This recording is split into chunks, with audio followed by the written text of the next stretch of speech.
My name is Mike Howell. I'm a reporter with Glacier Media, and today I'll be speaking with BC Assembly of First Nations Regional Chief Terry Teegee. Chief Teegee is a member of the Takla Lake First Nation, and he lives with his family near Prince George, which is where he's calling from today. He's been good enough to join me in advance of National Indigenous Peoples Day, which goes Sunday, June 21st.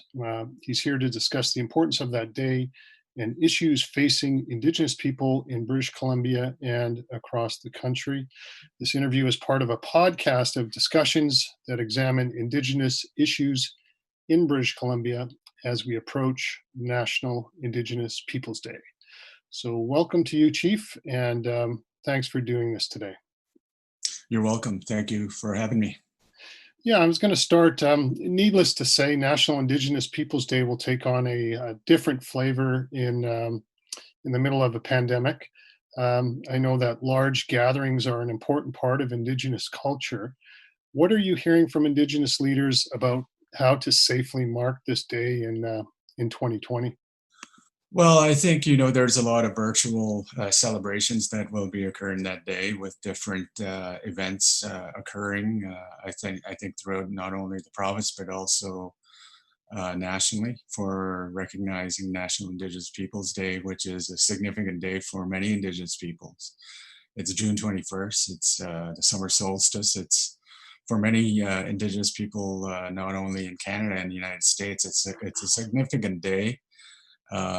But for Indigenous people, I think it's really to recognize, in many respects, I guess, taking stock of where we're at in this time, in this period in time, I suppose, and look to see where we need to go. And I'm speaking to the many injustices and the current state of affairs for Indigenous peoples in Canada and really, I suppose, North America as well. Yeah, I was going to ask you, does this day take on a different resonance with what's going on in BC and across the world with people taking to the streets to condemn racism and calling for change in institutions, including police departments? Well, I think, the long history with the RCMP, Royal Canadian Mounted Police, is, a really a strained relationship. And that relationship is really built on a colonial system. Mm-hmm. And it's a colonial system which has policing. For First Nations, it has been a very difficult relationship. The RCMP were here to enable law and order, which came from a colonial system. It wasn't our law, it wasn't our order. And in many respects, the police were utilized to take us from our lands and put on small reserves and really enforce a colonial system. If you look in recent history over the last 100 years, the police were utilized to take our children away. Matter of fact, in where I'm from, our Dakat language, our carrier language, we called the RCMP Nulchukin. And Nulchukin means those who take us away. The parents saw them as the ones who took our children away to a residential school. Mm-hmm. So I think, taking stock of, this day is a significant day because of what we're seeing with the policing system in the United States and in Canada, and how the police have systemically really, I suppose, have racist policies, are enforcing racist policies, mm-hmm. and in many respects are profiling. Vast majority are minorities, and in particular for United States and Canada, who are overrepresented are Indigenous peoples and the African Americans, the Black folks, mm-hmm. are overrepresented, not only in the judicial system, the penal system, but also in the cases where many are that die in custody are Indigenous peoples and the Black people. And I think, what we're seeing, the movement today with George Floyd, Black Lives Matter, I Can't Breathe movement is, we totally sympathize. Because it's cut from the same cloth Mhm. Same thing are happening to Indigenous people here in Canada. And, there's definitely, I suppose it's a time of reckoning, over the last few weeks when we're seeing the mass movements in the United States and around the world in regards to policing. Yeah, I was going to ask, as in recent weeks we've heard stories and seen videos on the news about Indigenous people in this country being badly hurt or ending up dead after incidents involving police. And just wanted to hear you out on what has been your reaction to that news. Well, angered, frustrated, in many respects sad because just a week ago, Chantal Moore, who was killed by Edmonton police in New Brunswick, Hmm. who was shot. Excessive use of force once again, and in recent days, we've seen the arrest of Chief Allan Hmm. from Fort Chipewyan First Nation. His arrest, excessive use of force, simply because he forgot to renew his insurance. Hmm. I mean, in the last few months, my relative, Everett Riley Patrick, who died while being arrested in Prince George in April. We have instances of three First Nations individuals in Winnipeg in the span of 10 days during this pandemic in March that were shot to death by the Winnipeg Police Department. Hmm. More recently, we've seen charges come forward in British Columbia. Just this past week, three officers were charged with um, one with the use of weapon because he used a dog, and two for obstruction in the case against two individuals. And I believe they were both First Nations. Hmm. And that those charges were filed this past week. And further to that, the Dale Culver case, I always recommend the charges to five officers, three for obstruction of justice and two for excessive use of force. Hmm. So, there's a real pattern here and right where I live in Prince George. But I think, across this country, we're seeing it more and more with Indigenous peoples being, injured or killed while being arrested. And it just, I'm so frustrated and dumbfounded as in, when you're arrested, you shouldn't end up being dead, right? Hmm. And I think that that's really indicative of this um, the current state of affairs with the RCMP, seeing that they're ill-equipped for some of the situations that they find themselves in. So, if you let's say if you were in charge of a police department, what would be your first order of business? Excuse me? If you were in charge of a police department, what would Oh, be your first order of business? this has come up. As part of the Assembly of First Nations, I myself and Regional Chief Justin Picard are in charge of the file, the justice and policing file. So we've had conversations with Attorney General and Justice Minister Lametti, and we'll be having more discussions with in regards to policing and safety minister, Minister Blair. But if I was in charge, I think, we have to understand and look at the current state of affairs of policing. We're seeing examples out of the United States where the police forces are being disbanded and just being torn down and built back up to reflect, I suppose, the current realities in society today. Mhm. Far too often right now, we're seeing that the police force, the way they're trained, it's just very heavy on force. Mhm. It's very heavy on penalties and not enough on understanding the situation or the people that they're arresting, whether they have mental health issues, addictions issues, domestic disputes, and all these other issues that they could find themselves in that they're ill-equipped to handle.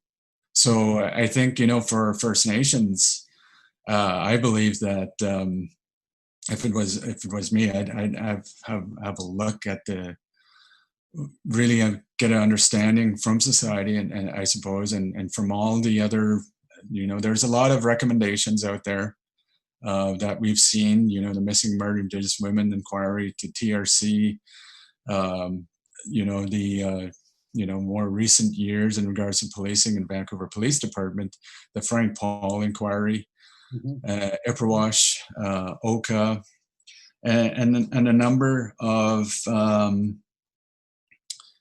these situations that we know what the issues are.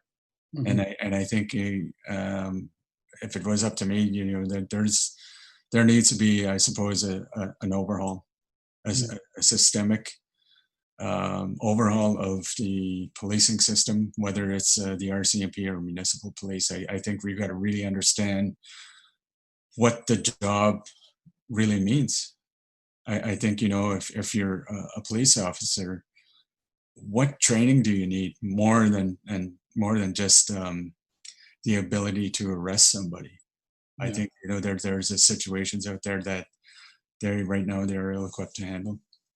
So, on that note about an overhaul, I know Vancouver Mayor Kennedy Stewart asked or called on Premier Horgan yesterday to conduct a comprehensive review of policing in BC.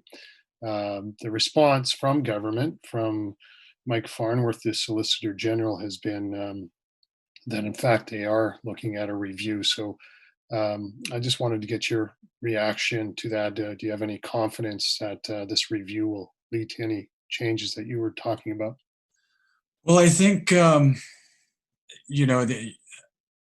there too as well. I think, we're seeing some progress. We have, I believe, 6 judicial sentencing courts, First Nations, Indigenous judicial courts, sentencing courts, that is more appropriate for some of the sentencing out there for Indigenous people that find themselves caught in a vicious cycle and, getting arrested, going to jail, and that repetitive situation that they find themselves in. And I think, with the Solicitor General and also Attorney General, they have,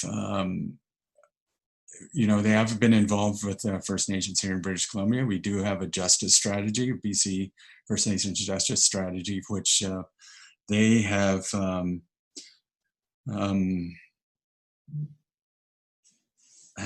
adopted our justice strategy. So I think there is significant movement, and it's a good case where we could see some significant change here in British Columbia. Yeah, I just maybe you touched on it there, but I wanted you to describe the assemblies. How would you describe the relationship with the provincial government? Excuse me? How would you describe the Assembly's relationship with the provincial government? Well, right now, there's the situation here is far better than other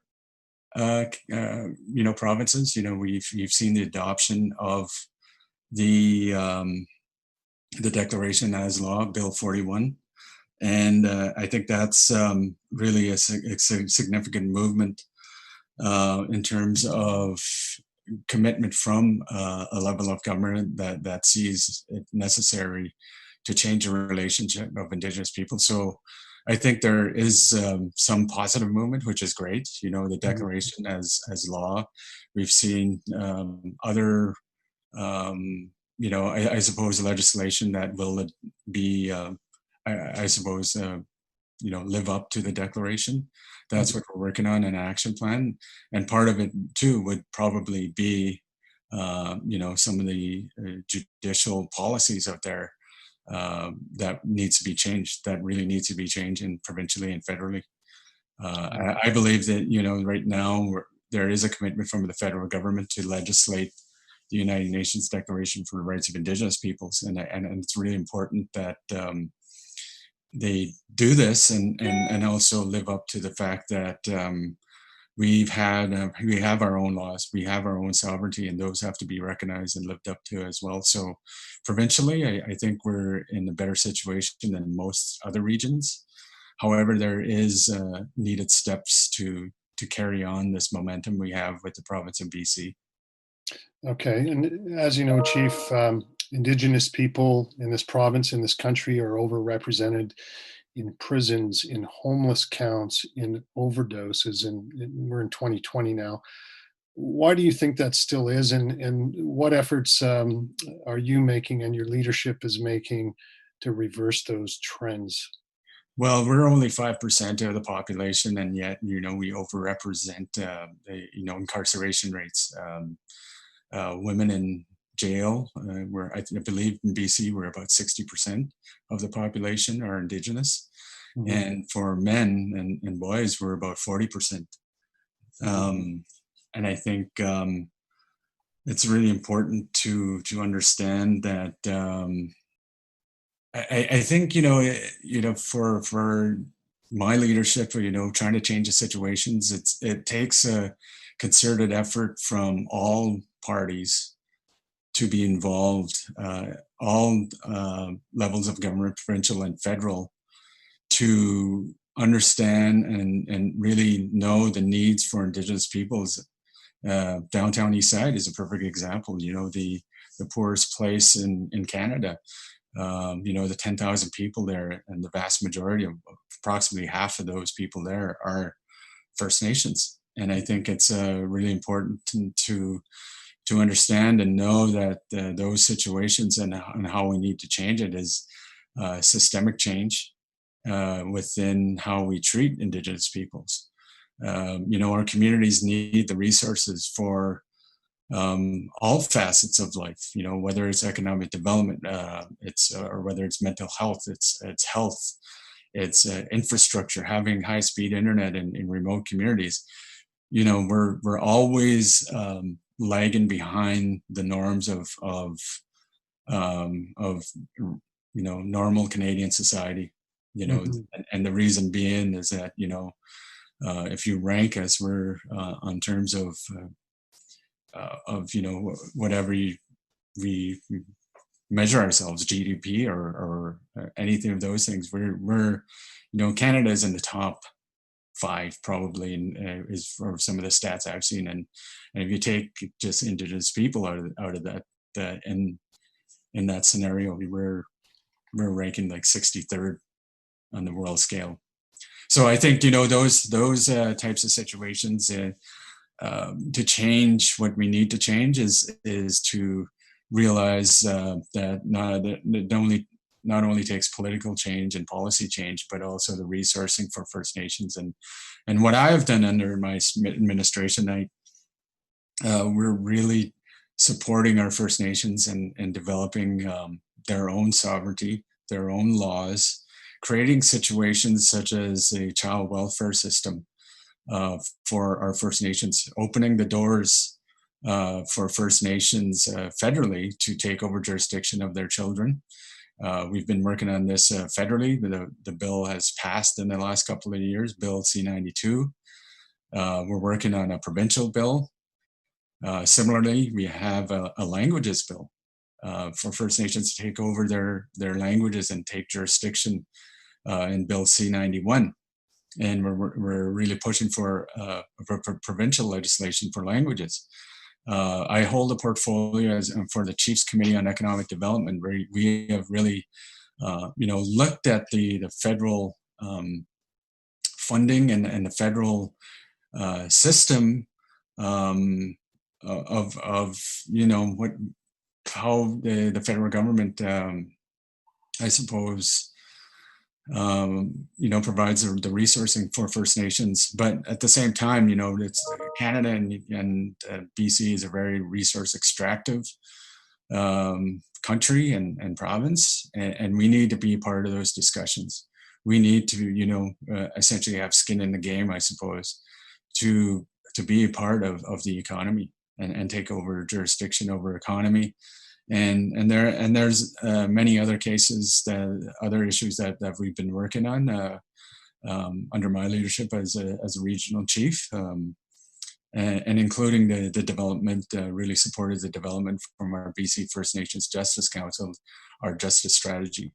many of this really relates back to the community, where the situations that we're trying to create is for those First Nations to take over jurisdiction, take over their sovereignty, to implement their ways, knowing, and really to assert their sovereignty and become self-sufficient.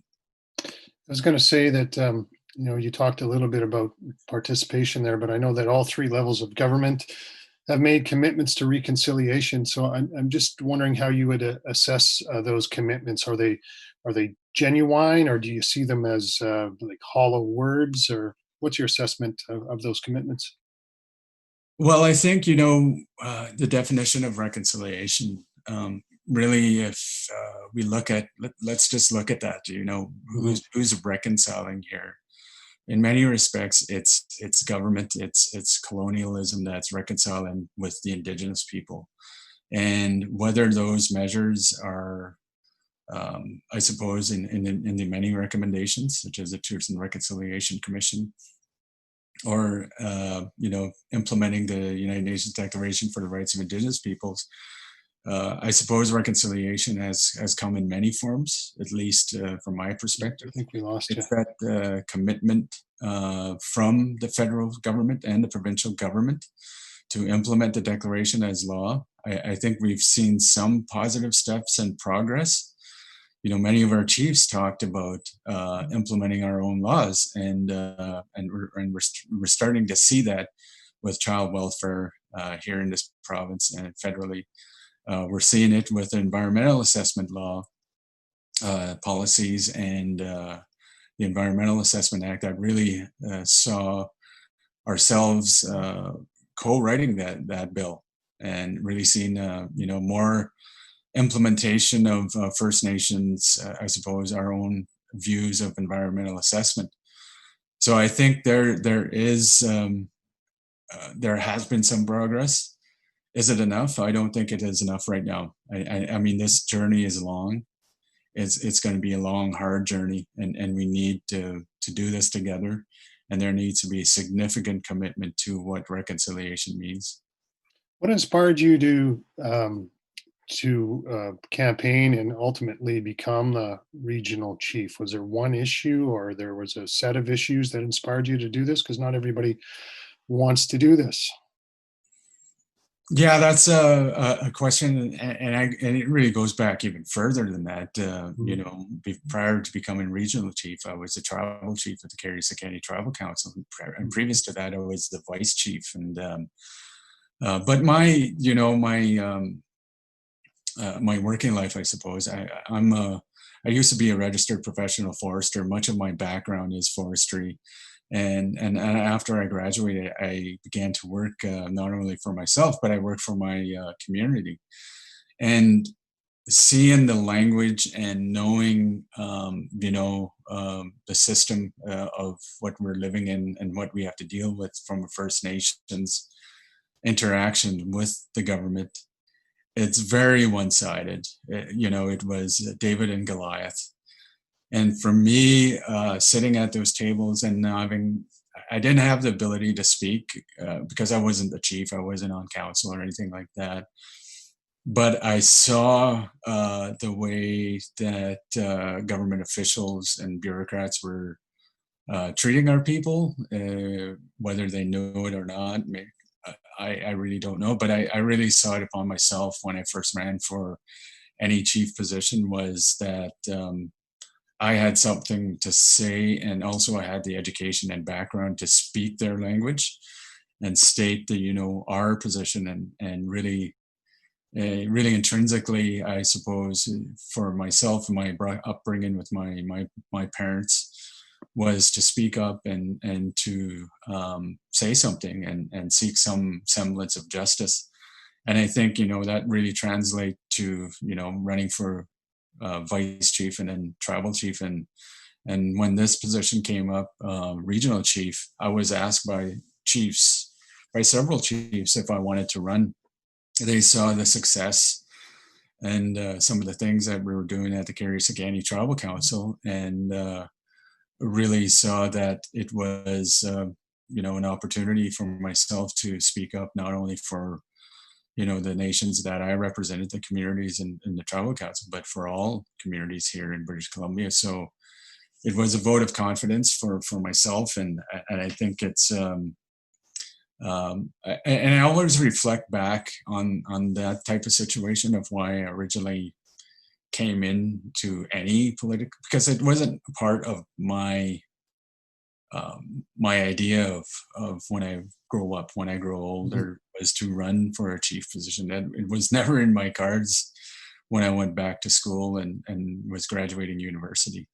So I think that's really a situation I find myself in, and I keep reflecting whether I was at any of those chief positions or this one is, and more recently I've really becoming self-aware of this position. Like every day I wake up and look to the meetings that I have to be on or speak about a number of these things, and my job is finding some semblance of justice. I wake up every day, I have to find some semblance of justice in speaking to and talking about the Forestry Act or the judicial system or child welfare. All those conversations, a common denominator, or any things that I've been asked to speak at. A week ago, I spoke to a rally here in Prince George about Black Lives Matter. All of those, cases, it also, the common denominator is speaking to and recognizing that there is an injustice and finding some semblance of justice. So it's not just one issue that's inspired you. It sounds like it's across the board for you. Yeah, certainly. I mean, I suppose my lived experience too, and experience in, right now, or my 49 years on this earth, is my journey, and my shared journey with my other Indigenous brothers and sisters is, the collective experience we have, the good, the bad, the racism, the massive racism that every day we experience. That's, the lived experience that we need to speak up about. And I saw these as positions to do that. You got time for a couple more? Sure. Okay. How would you like Canadians in 2020, and in light of what's happening in the world right now, how would you like them to mark National Indigenous Peoples Day? Well, I think for all Canadians, they could think about their relations with Indigenous peoples. How do they see Indigenous peoples, the original peoples of this place we call Canada? How do they relate to Indigenous peoples? The relationship with the First Nations, because every inch of this country has been inhabited or is a First Nations territory. Yourself, if you're in Vancouver, you're in Coast Salish territory. What do you know about the Musqueam, Squamish, Tsleil-Waututh, the all those nations and communities in the Greater Vancouver area, the Semiahmoo people? What do you, the average Canadian know about Prince George, about the history of the Carrier people here where I'm from, where I live, the Dakat people, the Carrier people? What does Dakat mean? Mm-hmm. I think what the Canadians need to acknowledge and understand the territories and the Indigenous peoples. How many Indigenous peoples are out there? There's many nations across this country. We have 634 First Nations communities. We have the Inuit, we have the Métis, we have 60 plus 61 Indigenous languages in Canada, 35 of which are in British Columbia. We have well over 60% are in British Columbia. There are many dialects out there that are in dire need of, to be revived. And I think, understanding and knowing where you're from is half the battle, but also too, understanding that in our lived experience, we all experience racism. And whether the average Canadian knows it or not, could be inadvertently, but understanding and accepting that racism is alive and well in Canada will bring us a long way. I think it'll bring us a long way to healing our relationship with not only with Indigenous people, but with the Black people out there, with the minorities. I think, you know, that's really on June 21st, know and understand the lived experience of Indigenous people, and go out there and celebrate with Indigenous people.